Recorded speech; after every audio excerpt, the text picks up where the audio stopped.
आप छोटे से युवा है, इतना संघर्ष करके आपके पैरों में दर्द नहीं हुआ? दर्द तो हुआ है, लेकिन ये हमारे परम पूज्य डॉक्टर बाबा साहब अम्बेडकर और मान्यवर कांशीराम साहब के संघर्षों के आगे ये दर्द कुछ भी नहीं है। और अगर हमें उनके सपनों के लिए अपने शरीर का एक एक खून का कतरा भी देना पड़े तो हम लोग पीछे नहीं हटेंगे। बहुत बड़ी बात है, बोल रहे हैं। बात बोल रहे हैं। कौन थे ये हमें बताएं। बाबा साहब नारी मुक्ति और जो दलित पिछड़े थे उनके लिए लड़ाई लड़ी। हम लोगों को जिस तरह से दबाया गया था, हमें बोलने की आज़ादी दी, हमें पढ़ने का, यहाँ तक कि हमें पानी पीने का भी अधिकार हमारे बाबा साहब भीमराव अम्बेडकर जी ने दिया। बहुत अच्छी बात है जी सर। आप सोच सकते हैं जो लोग नहीं जानते हैं वो लोग जान जाए कि बाबा साहब ने किया क्या। सर क्या नाम है? मेरा नाम गुड्डू है। भाई और इस यात्रा का नेतृत्व मैंने किया, इसका बीड़ा मैंने उठाया और ये मेरे चारों भाई हैं जिन्होंने मेरे साथ कंधे से कंधा मिलाकर इस यात्रा को सफल बनाया। हमारी यात्रा हुई थी 13 तारीख की सुबह से बदायूं के गांव दत्तूरी से निकलकर हमने यहाँ पर यात्रा की। और इस यात्रा का उद्देश्य मैं आपको बताना चाहता हूँ। हमारी जो मांग है इस यात्रा के उद्देश्य, इस यात्रा का उद्देश्य एक ही है, मानवर काशीराम साहब को इस बार बहुजन समाज पार्टी की 5 बार सरकार बनाने के लिए 2027 में इसके लिए यात्रा निकाली गई है। और बाकी मानवर काशीराम साहब का हमने नमन किया है यहाँ पर। और एक ही बात कहूँगा, जो लोग कहते हैं कि युवा बहुजन समाज पार्टी से जुड़े हैं, आपने देखा होगा अक्सर एक लफ्ज़ बोला जाता है कि युवा कहाँ है बहुजन समाज पार्टी में। तो युवाओं की ताकत है ये 250 किलोमीटर रात के 4:30 बजे तक साइकिल चलाई है। 4:30 बजे तक साइकिल चलाई है और पूरा दर्द नहीं हुआ आपका? जब मानवर काशीराम 2 किलोमीटर दूरी चलते हैं, बैठ जाते हैं। मानवर काशीराम साहब ने कश्मीर से लेकर कन्याकुमारी तक यात्रा की थी, तो हम तो उनके पैर की धूल के बराबर थोड़ा ये तो थोड़ी यात्रा है। उनका जो दर्द था सर, मानवर काशीराम साहब जब संघर्ष कर रहे थे उनको भी दर्द हुआ था, उनके दर्द को आप लोग महसूस कर पाए? देखो, हमें पता पड़ा कि मानवर काशीराम साहब ने किस तरह से कश्मीर से लेकर कन्याकुमारी तक यात्रा की होगी, क्योंकि जो दर्द यात्रा में काफी कठिनाई आई, लेकिन यात्रा को जिस तरह से मानवर काशीराम साहब ने कहा था कि कश्मीर से कन्याकुमारी तक यात्रा कंप्लीट करेंगे, नोएडा के राखी तले लंबी के बाद नोएडा पहुंचा, जहाँ पर मानवर काशीराम नमन करना है। सर ये संघर्ष आज के लिए ही है या पूरा साल भर होगा 2027? ये 4 चेहरे देख लीजिए गौर से जी, ये 4 चेहरे गौर से देख लीजिए। ये वो 4 चेहरे हैं जो सोशल मीडिया पर हर शोषित वंचित इंसान की आवाज उठाते हैं। और ये हमारा एक दिन का कारवां नहीं है। हम जब तक जिएंगे तब तक ये हमारा कारवां चलता रहेगा, जब तक मिशन मूवमेंट के लिए लड़ते रहेंगे। ये नहीं कि आज जैसे बहुत से लोग होते हैं, आज मानवर काशीराम साहब की जयंती है, आज जयंती बना ली, आराम से सो गए, तो हम सोने वाले नहीं हैं, हम जगाने वाले लोग हैं। लोग ना जागते हैं ना, तो हम खटिया पे से उठा के लेके आते हैं। चलो सर जो युवा भटके हुए उनके लिए आप क्या कहना चाहेंगे? देखो, मैं युवा जो भटके हूँ से एक ही बात कहना चाहूंगा, एकता में शक्ति है। जितना कटोगे, एक नारा दिया था, मैं तो सीधी सिंपल बात कहूंगा, योगी जी ने एक नारा दिया था, बटोगे तो कटोगे। वो ये नारा हिंदुओं के लिए नहीं था, वो नारा है दलित समाज के लिए। जितना दलित अलग अलग संगठन अलग अलग पार्टियों में बटेगा, उतना कटेगा, उतना पिटेगा, ये लिख कर ले लो। क्या लगता है सर 2027 में बहुजन समाज पार्टी आ रही है? 2007 की तरह इस बार सर्व समाज के लोग बहुजन समाज पार्टी के साथ हैं। बहुजन समाज पार्टी 2007 की तरह इस बार कमबैक कर रही है 2027 में। बिल्कुल पक्का। बीजेपी की छुट्टी है? बीजेपी सारी पार्टियों की छुट्टी, जिन्होंने संविधान बचाने के नाम पर वोट लिया था 2024 में। एक ढोंगी अखिलेश यादव, एक ढोंगी राहुल गांधी। मैं तो ओपन बोलता हूँ, ये ढोंगी हैं। हमारे समाज के लोग इनके बहकावे में आ गए ना, जो आए थे।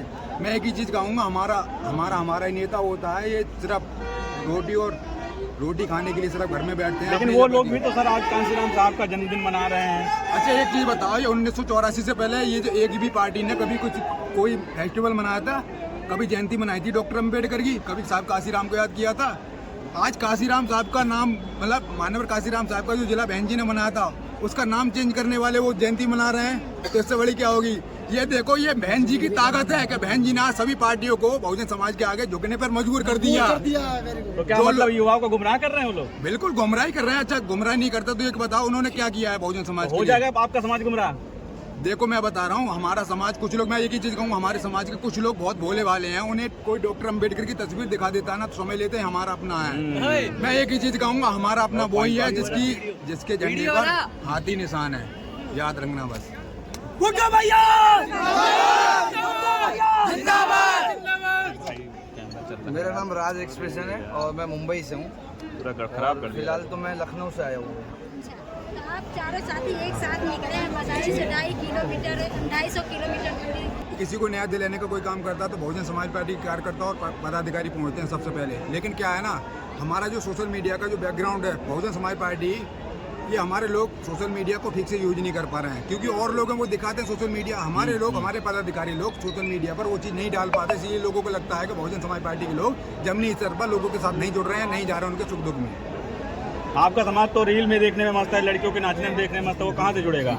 देखो फिर वही कहूँगा, जो इंसान रील में देखने में मस्त है या नाच गाने में मस्त है ना, उनकी रील मैं क्या बता रहा हूँ, याद रखना, जो लड़ेगा वही बचेगा और जो मुंह बंद करके इधर उधर करेगा ना वो काटा जाएगा, ये लिख कर ले लो। क्योंकि हम अम्बेडकरवादी संघर्षों के आदी हैं। बिल्कुल हाँ, बस हम तो लड़ते रहेंगे। और मैं अपने समाज के लोगों से आपके चैनल के माध्यम से एक ही बात कहना चाहता हूँ, देखो बाबा साहब अम्बेडकर ने एक बात कही थी, 100 दिन बकरियों का जीवन जीने से अच्छा है एक दिन शेर का जिया जाए। और हम चारों भाइयों ने तो एक ही चीज अपनाई है। देखो हजारों, मैं आपको बता रहा हूँ, चारों भाई हैं, चारों भाइयों को हर तरह की धमकियाँ आती रहती हैं।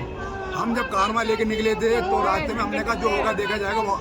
जब घर से निकले थे ना, लोग कह रहे थे अरे रास्ता कंप्लीट नहीं कर पाएंगे, उससे पहले इनके साथ कुछ। सर बहुत बड़ा मोटिवेशन है, कहाँ से मिलता है ये मोटिवेशन? सबसे पहले देखो मैं बताता हूँ, सबसे बड़ी प्रेरणा है मेरे लिए मेरे माँ बाप। मेरे लिए मेरे माँ बाप हैं, मेरे लिए मेरे माँ बाप हैं, जिन्होंने, मैंने बोला कि माताजी और पिताजी से बोला, मैंने कहा पिताजी मुझे ऐसे साइकिल यात्रा करनी है। उन्होंने एक बार को सोचा, उन्होंने कहा इतना लंबा सफ़र, कभी 10 साल में तूने कभी साइकिल उठाई नहीं है, साइकिल उठाएगा 10 साल में? मैंने कहा कोई नहीं, देखते हैं जैसा सफ़र होता है, साइकिल तो चलाई है ना हमने कभी कभी, 10 साल बाद साइकिल उठाएंगे तो क्या है, देखते हैं। तो जैसे ही साइकिल उठाई और घर वालों का आशीर्वाद लेके निकले और समाज के लोगों का प्यार बढ़ता रहा, आगे सफ़र चलता रहा धीरे धीरे। सबसे बड़ी एक चीज़ देखने को मिली, हर यात्रा पर किसी भी रोडवे में जा रहा है, आज लोग बताते हैं कि समाज को, बहुजन समाज को होने से कतराते हैं ना। मैंने एक चीज़ देखी पूरी यात्रा में, लोग एक ही नारा लगा रहे थे, जय भीम जय भीम, देखते ही हमें जय भीम। बस यही हमारी यात्रा, इसी वजह से मैं सबसे बड़ी सफलता यही है कि लोगों ने हमें उत्साहित किया जाता है। क्या कोई वनवादी व्यक्ति ने रोकने की कोशिश की आपको रास्ते में? हमें की थी, हम संभल की साइड आ रहे थे, रात का सफर था हमारा, रात का सफर था। और देखो हमारी थी, मैं आपको बताता हूँ, हमारी तो साइकिल है। अब कुछ लोग गाली दे के निकल गए, अरे चमार जा रहा साला, ये वो है, तमाम तरीके से। ये जो जाति वाली भावना है ना, लोग कहते हैं कि दलित समाज के लोग हिंदू धर्म से क्यों दूर जा रहे हैं। मुख्य कारण ये है, जितना तुम दलितों पर अत्याचार करोगे, जितना तुम दलितों को शोषित या पीड़ित या उनको सताओगे ना, उतना ही दलित समाज हिंदू धर्म से दूर होता जाएगा। ये लिख कर ले लो। और हमारा समाज जागरूक हो चुका है, जैसे ये हमारी छोटी सी गुड़िया है, ये हमारे लिए थम्स अप वगैरह भी लाए थे और पानी वगैरह भी लाए थे। तो ये नंदनी